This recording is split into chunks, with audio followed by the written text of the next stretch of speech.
What's up, you guys? Mr. Sark here. I've made the long trek from the Machinima offices over here to visit Treyarch. I'm joined by Mark Lamia, the studio head here, and you guys are breaking some pretty effing big news here. You're announcing Black Ops 2 officially. Every summer, though, Call of Duty fever starts to set in. Let's start off, obviously, you guys usually open up the floodgates with talk about the campaign, the setting, and you have some really interesting twists going on with Black Ops 2. Let's start off real quick with the setting and some of the measures you guys have gone to as far as making that setting authentic. Yeah, so I think it'll be pretty surprising to everybody that we're taking Call of Duty to the future, and it's a little more than a decade out. It's about 13 years out. So, at Treyarch, what we do is we create, we look at history, and then we set you in that setting, those settings that you've read about, that you're maybe familiar with, and then we kind of weave our fiction right through that, right? Well, that's really important when we're creating our future setting, which is a little more than 10, 13 years out, and we turn to experts to help us with some of that stuff. And so we worked with somebody by the name of Peter Singer, who's a senior fellow at the Brookings Institute, who advises world leaders on, at the Brookings Institute, what they do is they advise these world leaders on, like, what should they be concerned about in the next 10 to 13 years. So as we're creating our future history conflict, we're going through, we're talking to these people, and they're telling us about, Peter's telling us about the advancements in technologies that we can expect. And I think, you have to think back 13 years and what was technology like for us and on the battlefield. When you think out 13 years, there's going to be some pretty dramatic advances in the use of robotics, AI, and drones on the battlefield. This isn't science fiction anymore. This is totally reality. And if you look at the headlines, as fast as they may stream off the front page there, you'll already start to see the future being written and the ramifications of it, the effects of what cyber warfare is having, just on the whole geopolitical landscape. We've created an entirely new fiction about a second Cold War. This game is going to span two time periods, the first Cold War in the 80s, as well as the second Cold War. And that's really important for us because we're going to be telling a story where you're going to be playing the characters from the first Black Ops, and through their eyes, you're going to see how our villain is created during that first Cold War during the 80s. And you'll learn about his motivations and then what he's truly capable of in the year 2025 when technology is advanced. One of my favorite parts of your presentation was, and it must feel so good for you guys, you started asking us, who's heard of rare earth materials and all this stuff? And I was like, I don't know what Mark's talking about right now. and then you started dropping news clips and Obama speech videos and all this stuff. From a month ago. Yeah, and so, it's kind of cool. The experts and the references you guys have pulled and are referring to in this game are sort of just now becoming a really noticeable thing, which is kind of cool. Yeah, they're making the headlines right now. I still think a lot of people aren't aware of some of this stuff. Certainly I'm sure some of the viewers that you have heard of some of the cyber warfare stuff that's going on out there. It's real. There's real, actual Black Ops cyber warfare going on right now in the world, and it's making some of the headlines. We use rare earth materials as sort of in our fiction as the new oil in the next decade. These are the things that you find in all of our consumer electronics devices, your smartphones, your tablets, your plasmas. Ironically enough, we call it the new oil. It actually is in the materials that are going to replace our dependency on oil. It's in hybrid car batteries, it's in wind turbines and solar technologies. All these technologies are all using these rare earth. Now, I think the shocking thing is that that people might not understand is that 95% of the world's rare earth materials are coming from China, which has quite a large population of its own to serve with all of those things, the consumer electronics devices and everything else. And it makes for a really interesting setup for a Cold War fiction going in the future. Game mechanics and gameplay. Let's stay in campaign for now. Okay. Because you guys have tweaked campaign, as you guys know it, pretty heavily. I mean, some of the things we can hit on right now, you've got branching storylines, choices in game that affect the outcome of the campaign. The outcome of the campaign. campaign. And the big one for me is the Strike Force stuff. I'm super excited. It's kind of a choice at kind of every level, right? So, campaign structure for Call of Duty, typically been fairly linear, right? In terms of you play and then you go to the next mission. When you get to a Strike Force level, JSOC Command's going to lay out the situation in the world, the Cold War at the time. You got your hotspots. You'll be able to choose the mission that you want to go on with your Black Ops. You get dropped into that hotspot and you can play it. You either get mission success or failure.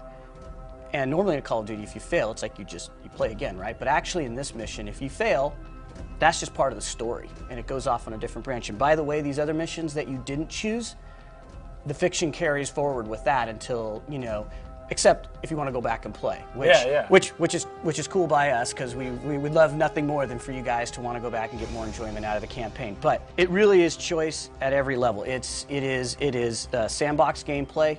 I think we strive real hard to deliver that cinematic and intense experience. It's very, there's a lot of scripting that goes on. It's very crafted so that we can, what's Call of Duty going to do to kind of blow you away this time? And we have those experiences, but with Strike Force, it's all gameplay. It's pure gameplay, right? And it's at the very basic level. You can play it like you play every other Call of Duty level. You get dropped in the ground. You have your squad. It happens to have. It's in the future. It takes place in 2025. So you have all the technology and tools of the battlefield at the time are in the mission with you, and you can just play through it and take objectives.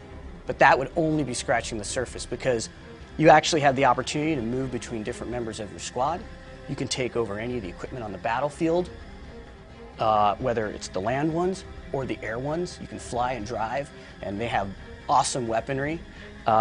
You can play it in Overwatch mode, which is a tactical view. You can set up your scenario in tactical view, then go back down and play it on the ground, and then you can move to be one of the, if you want to be a quad rotor who has, you have that heavy caliber on that. You have, we have this thing that we call the Claw, which is the Cognitive Land Assault Weapon, and this thing is insane. This is basically a tank.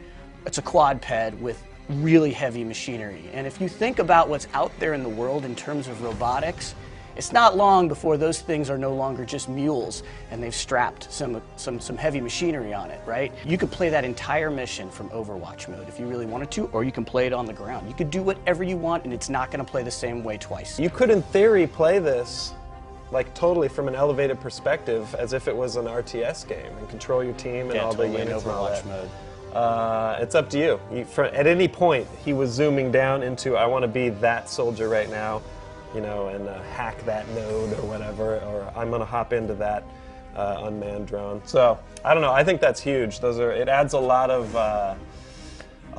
variety to the campaign. Man, there's a ton of new gameplay mechanics going in, right? Between that, it's like you can fly, you can drive, you play, traditional COD style, tactical overview. That's one level. You can do all that stuff in, or you can just play it through traditionally.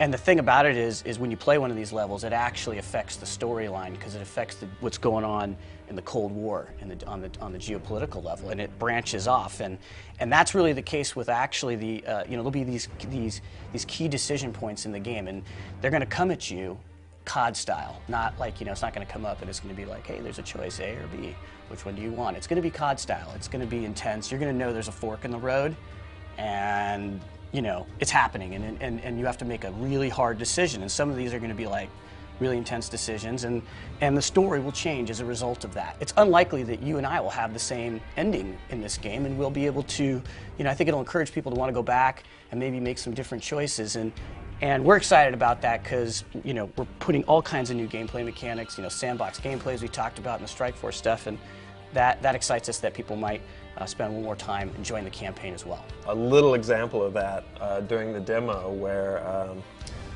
you were faced with the choice of as simple as, do you want to rappel down and get into the shit, or do you want to snipe? Yeah, no, that's we just a picked gameplay snipe, choice. I think. Yeah. So we got to a place. You were on the 10 freeway, and all hell was breaking loose, and you could either provide cover with your sniper rifle, which, by the way, has an awesome optic that'll be coming out, I'm sure, in the next decade, where you'll have the ability to penetrate and see through materials. It has some technologies in there with an electronic charge that'll penetrate different materials, and you were able to provide cover for the troops on the ground. Now, if you wanted to play that differently, you would have just rappelled down and been on the ground and provided support on the ground level. It's very, that's a very subtle, simple choice event that we have going in that level. You could really see, though, with all the other gameplay modes, just how much variety. And even in that level that we showed you, it was like, a lot of weapons. There was driving, there was flying, there was all kinds of stuff. And it wasn't like you were in the cockpit just shooting at something. He was flying it and firing at it, and he was doing it. It was really intense. As a matter of fact, I thought he was going to just. Yeah, I thought he was going to eat it a couple of times. It was pretty intense. Yeah, so we saw. Yeah, absolutely. There's the driving, the flying. There's been the hints of even some equestrian action in the '80s in Afghanistan. That was a primary mode of transportation in combat. These special ops horse riders, and so they were very skilled at firing their weaponry and using those horses. And so, and what that is that's new gameplay. I mean, let's just boil all these things down, right? It's a COD game, and there's a ton of run and gun, but we've tried to break it up with all kinds of new game mechanics to keep it interesting and keep it fun. And we're really pushing the boundaries on not only gameplay in the campaign, but storytelling with the branching storylines, the fiction, and really just pretty much on every front, just trying to really, really, really push the boundaries. And I don't think it's what anyone's expecting for a Call of Duty game.